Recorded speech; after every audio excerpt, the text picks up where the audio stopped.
Здорово, с вами Бруклин. Как часто у вас горит от того, что вас постоянно убивают в крысу?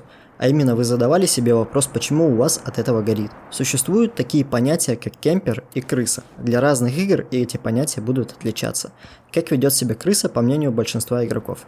Крыса убивает спину, убивает сбоку, убивает вообще всегда, когда ты не видишь противника. Что бы он ни делал, он все равно будет той самой крысой, от которой всегда горит. Часто я заметил в комментариях пишут, что в игру невозможно играть. Развелось крыс, сидят, в спину убивают, на рейтинге тоже крысы. Я не люблю эту игру и вообще решил ее удалить. Я часто играю на запись, и когда мне что-то непонятно в ситуации, я ее полностью пересматриваю. Что я сделал не так до того самого момента, как меня убили. Самая банальная ошибка всех игроков – просто не чекать позиции, кусты, комнаты, углы и прислушиваться к звукам. Вот почему вас убивают в крысу. Я считаю, что в Lost Light неправильно называть игроков крысами. Именно разработчики дают им такие условия, в которых они лучше всего себя проявляют. И в этом их не за что винить. Это не они напихали себе кустов на горе Акияме. Это не крысы сделали так, чтобы с большого расстояния не прогружались текстуры и ты мог видеть игрока через стену. Существует несколько типов игроков. Самые активные – это опенфрагеры. Те, кто бегут и делают первые киллы, рискуя своей жизнью. Менее активные – те, кто всегда держится где-то посередине команды. Последние – те, кто всегда держится сзади команды и предпочитает не высовывать нос. Так вот, все типы игроков подходят для данной игры. Все зависит лишь от самого поведения человека и того, как он мыслит в своей голове. Это не игра, где PvP 5 на 5. Здесь каждый играет на себя, так как умеет и считает нужным. Я не стараюсь оправдать тех, кто играет пассивно в крысу. Я хочу рассказать вам об ошибках, которые совершают игроки и совершаю лично я. На примере возьму карту гора Акияма. Я покажу вам наиболее распространенные места, откуда чаще всего убивали меня. Не ленитесь ходить по кустам, все проверять, вы не знаете, что у людей в голове. Желтым я отметил наиболее важные области. Первое. Точка выхода с карты. Второе. Кусты с левой стороны туннеля. Третье. Гора с правой стороны туннеля. Четвертое. Гора напротив смотровой площадки. Пятое. Кусты рядом с выходом путь с горы. Шестое. Кусты рядом с выходом возле озера. Седьмое. Гора напротив бомбоубежища. Восьмое. Гора с обзором на виллу возле бомбоубежища. Девятое. Гора с обзором на виллу возле фуникулера. Приведу пример своей халатности на Акияме.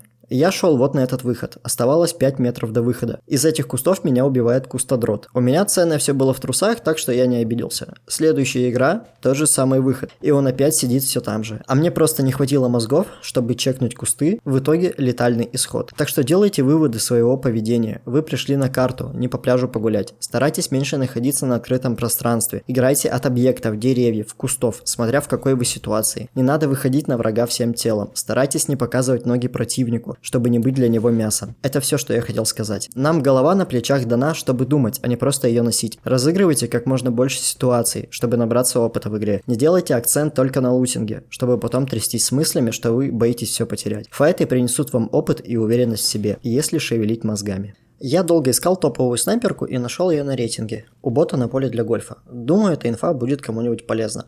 Что касается последних обновлений. Было оптимизировано дрожание камеры при ходьбе в режиме от первого лица.